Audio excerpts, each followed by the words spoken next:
सलाम हिंदुस्तान दोस्तों, मेरे महबूब तुझे मेरी मोहब्बत की कसम बड़ा मशहूर गाना है फ़िल्म मेरे महबूब का। इसको एक्सप्लेन करने की बड़ी फरमाइश आ रही थी बहुत दिनों से, तो मैंने आज सोचा कि इसको एक्सप्लेन कर ही दूँ। दोस्तों, इस गाने को अगर आप सिर्फ पढ़ना चाहते हैं तो मेरा ब्लॉग है moinshamsi.blogspot.com, वहाँ जाकर पढ़ लीजिए। हिंदी और उर्दू दोनों में एकदम शुद्ध भाषा में मिलेगा। वैसे ब्लॉग्स तो बहुत लोगों के हैं, बहुत सारी साइट्स हैं जहां आपको ये गाना मिल जाएगा, लेकिन मेरा दावा है कि जिस तरह से मैं दूंगा शुद्धतम आपको लिखकर, उस तरह से दूसरे बहुत कम ही देंगे। पूरा लिंक नीचे डिस्क्रिप्शन में दिया हुआ है। और अगर आप इस गाने को सुनना चाहें मेरी आवाज़ में तो मेरा चैनल है अल्फाज आवाज़ अंदाज़, वहाँ जाकर सुन भी लीजिए अगर मेरी आवाज़ को झेल सकने की हिम्मत हो, मेरी गायकी को झेल सकने की हिम्मत हो तो। चलिए एक्सप्लेन करना शुरू करते हैं। मेरे महबूब तुझे मेरी मोहब्बत की कसम, फिर मुझे नरगिसी आँखों का सहारा दे दे, मेरा खोया हुआ रंगीन नज़ारा दे दे। महबूब किसे कहते हैं ये बताने की ज़रूरत नहीं है, सब जानते हैं, फिर भी बता देता हूँ। प्रियतम, प्रियतम महबूब और प्रियतमा महबूबा।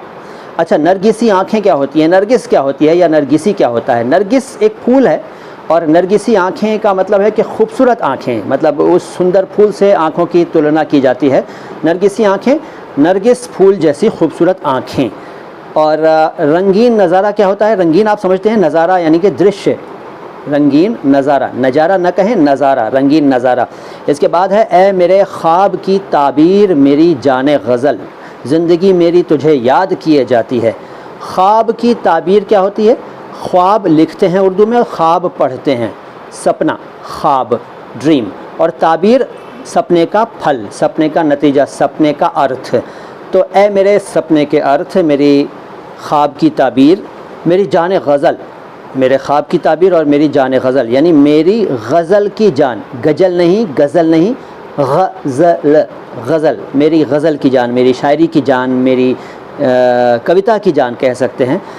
ज़िंदगी मेरी तुझे याद किए जाती है, रात दिन मुझको सताता है तसव्वुर तेरा, तसव्वुर, तसव्वुर नहीं, तसव्वुर यानी कल्पना, इमेजिनेशन, मुझे दिन रात तेरी कल्पना सताती है, परेशान करती है। और दिल की धड़कन तुझे आवाज़ दिए जाती है। समझते हैं आप, कुछ बताने की ज़रूरत नहीं है। आ मुझे अपनी सदाओं का सहारा दे दे। सदाएं क्या होती हैं? सदा कहते हैं आवाज़ को, उर्दू में स्वाद से लिखते हैं सदा, तो आवाज़ अर्थ होता है, और हिंदी वाला सदा जो है वो उर्दू में सीन अक्षर से लिखा जाता है, तो ये स्वाद अक्षर वाला है सदा, सदाएं, आवाज़ें, ठीक है। अच्छा, भूल सकती नहीं आँखें वो सुहाना मंज़र, मंज़र दृश्य, नज़ारा, मंज़र, सीन, तो मेरी आँखें वो सुहाना, सुहावना, मनभावन, लुभावना नज़ारा भूल नहीं सकती जब तेरा हुस्न मेरे इश्क से टकराया था। हुस्न, ब्यूटी, इश्क, आप समझते हैं प्रेम। अगर आपने फ़िल्म देखी है या गाना देखा है तो आपने ज़रूर महसूस किया होगा इस चीज़ को कि वो एक सीन है, उस मतलब उस गाने के सीन में हीरो और हीरोइन की हल्की सी टक्कर हो जाती है और बुक्स गिर जाती हैं उनकी। तो मेरा हुस्न तेरे इश्क से टकराया था, मेरा इश्क तेरे हुस्न से टकराया था। तो तू हसीन है, तेरा हुस्न है, मैं आशिक हूँ, मेरे पास इश्क है। तो जो टक्कर हुई थी ना उसका जिक्र है। जब तेरा हुस्न मेरे इश्क से टकराया था तो वो सुहाना मंज़र, वो सुहावना मनभावन नज़ारा मुझे याद है और मैं कभी भूल नहीं सकता, मेरी आँखें वो कभी भूल नहीं सकती। और फिर राह में बिखरे थे हज़ारों नग़मे, नगमे नहीं नग़मे, गीत। और उसके बाद राह में यानी रास्ते में हज़ारों गीत बिखर गए थे। दरअसल किताबें बिखरी थीं, अगर आपने देखा है तो किताबें बिखरी थीं, तो उसको तुलना की है। मैं वो नग़मे तेरी आवाज़ को दे आया था, इसमें कुछ समझाने वाली बात है नहीं। साज़े दिल को उन्हीं गीतों का सहारा दे दे। साज़े दिल क्या होता है? साज़े दिल का मतलब है दिल का साज़। साज़ क्या होता है? इंस्ट्रूमेंट, वाद्य यंत्र, म्यूज़िकल इंस्ट्रूमेंट, म्यूज़िक इंस्ट्रूमेंट। साज़े दिल, दिल का साज़। तो साज़े दिल को उन्हीं गीतों का सहारा दे दे, मेरा खोया हुआ रंगीन नज़ारा दे दे। इसके बाद है याद है मुझको मेरी उम्र की पहली वो घड़ी, तेरी आँखों से कोई जाम पिया था मैंने। अच्छा, घड़ी के नाम पे कुछ लोग समझते हैं कि ये क्लॉक या वॉच की बात हो रही है, तो भैया ये क्लॉक या वॉच की बात नहीं है, ये बात है पल, लम्हे की। पल, लम्हा, घड़ी, मोमेंट। तो मुझे अपनी ज़िंदगी की, अपनी उम्र की पहली वो घड़ी, वो मोमेंट, वो पल, वो लम्हा, वो क्षण याद है जब तेरी आँखों से मैंने कोई जाम पिया था, यानी आँखों से आँखें टकराई थी, नज़रों से नज़रें टकराई थी और जाम पीने जैसा नशा हो गया था। बाकी आप समझते ही हैं, ज़्यादा बताने की ज़रूरत नहीं है।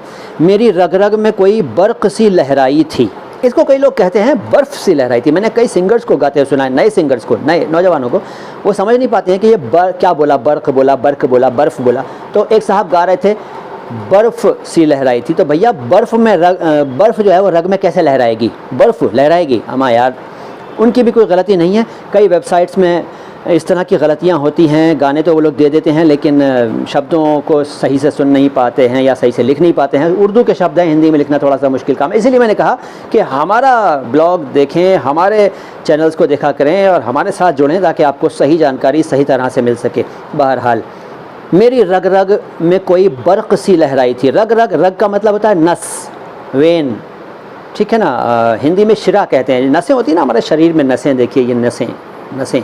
तो मेरी रग रग में कोई बर्क़ सी लहराई थी। ये बर्क़ है, बर्क़ नहीं है, बर्फ़ नहीं है, बर्क़ का के नीचे नुक्ता, बर्क़। बर्क़ का मतलब विद्युत, बिजली।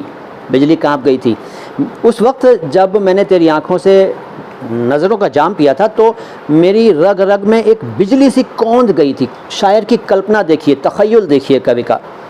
मेरी रग रग में कोई बर्क़ सी लहराई थी, मतलब मेरी नसों में बिजली सी दौड़ गई थी जब तेरे मरमरी हाथों को छुआ था मैंने। उस वक्त जब मैंने तेरे मरमरी हाथों को छुआ था तो मेरी रग रग में बिजली दौड़ गई थी। मरमरी, ये भी कई लोग सही नहीं कह पाते हैं, मरमरी है ये, मरमरी। मरमरी का मतलब संग मरमर जैसा। तेरे हाथों को मैंने छुआ था तो मेरी रग रग में बर्क़ सी लहरा गई थी, बिजली लहरा गई थी। आ मुझे फिर उन्हीं हाथों का सहारा दे दे, आ मुझे दोबारा से उन्हीं अपने मरमरी हाथों का सहारा दे दे। इसके बाद है, मैंने तेरी एक, मतलब अगला अंतरा है, मैंने एक बार तेरी एक झलक देखी है, मेरी हसरत है कि मैं फिर तेरा दीदार करूं। शायर कहता है कि मैंने एक बार तेरी हल्की सी झलक देखी है। अगर आपने फ़िल्म देखी है, मैं फिर कहूँगा, या गाना देखा है, तो आपको याद होगा कि वो थोड़ा सा मतलब नकाब पहने हुए है हीरोइन, और वो जब हीरो से टकराती हैं तो थोड़ा सा मतलब हल्का सा उनको एक झलक दिख जाती है उनके चेहरे की, हल्का सा रुख जो है, उनको रुख के बारे में बताता हूँ अभी, दिख जाता है। तो मेरी हसरत है कि मैं फिर तेरा दीदार करूं। मेरी हसरत है, हसरत का मतलब चाह, इच्छा, अभिलाषा, आकांक्षा, तमन्ना, आरज़ू, हसरत। तो मेरी चाह है, मेरी ख्वाहिश है कि मैं फिर तेरा दीदार करूं। दीदार का मतलब होता है दर्शन करूं, मैं फिर तुझे देखूं, तेरे दर्शन करूं, ये मेरी चाहत है। तेरे साये को समझकर मैं हसीं ताजमहल, चांदनी रात में नज़रों से तुझे प्यार करूं। शायर की कल्पना देखिए, तेरे साये को समझकर मैं हसीं ताजमहल, तेरे साये को, तेरी छाया को मैं हसीन ताजमहल समझूं। मतलब कवि कह रहा है कि यहाँ तेरी छाया भी इतनी सुंदर है, तू तो सुंदर है ही, तेरी छाया भी ताजमहल जैसी सुंदर है, तो उसको, तेरी छाया को मैं ताजमहल समझकर चांदनी रात में नज़रों से तुझे प्यार करूं। कल्पना देखिए साहब, अपनी महकी हुई जुल्फ़ों का सहारा दे दे। महकी हुई, सुगंधित, खुशबूदार जुल्फ़ें। जुल्फ़ें वो बाल होते हैं जो यहाँ से लटक रहे होते हैं ना, ये लटें जो होती हैं, ये उनको कहते हैं जुल्फ़। तो अपनी महकी हुई, अपनी खुशबूदार जुल्फ़ों का सहारा दे दे, ये कहता है शायर। मेरा खोया हुआ रंगीन नज़ारा दे दे। फिर अगले अंतर में है कि ढूंढता हूँ मैं तुझे राह में, ढूंढता हूँ तुझे हर राह में, हर महफ़िल में, थक गए हैं मेरी मजबूर तमन्ना के कदम। मैं तुझे हर राह में, यानी कि हर रास्ते में, और हर महफ़िल में, यानी हर सभा में, हर जगह जहाँ भीड़ होती है, जहाँ लोग जमा होते हैं, वहाँ मैं तुझे ढूंढता हूँ, देखता हूँ, और थक गए हैं मेरी मजबूर तमन्ना के कदम। मेरी मजबूर तमन्ना, तमन्ना का मतलब अंडरस्टूड है, चाह, इच्छा, अभिलाषा, आकांक्षा, आरज़ू, ख्वाहिश वगैरह, हसरत वगैरह, ठीक है। तो मेरी मजबूर तमन्ना, यानी मैं चाहत तो करता हूँ, ख्वाहिश तो करता हूँ, इच्छा तो करता हूँ, लेकिन मैं मजबूर हूँ और मैं थक गया हूँ, इस तरह से इसका अर्थ है। और मैं, मेरे तमन्ना के, मेरी मजबूर तमन्ना के कदम थक गए हैं तुझे ढूंढते ढूंढते। आज का दिन मेरी उम्मीद का है आखिरी दिन, कल न जाने मैं कहाँ और कहाँ तू हो सनम।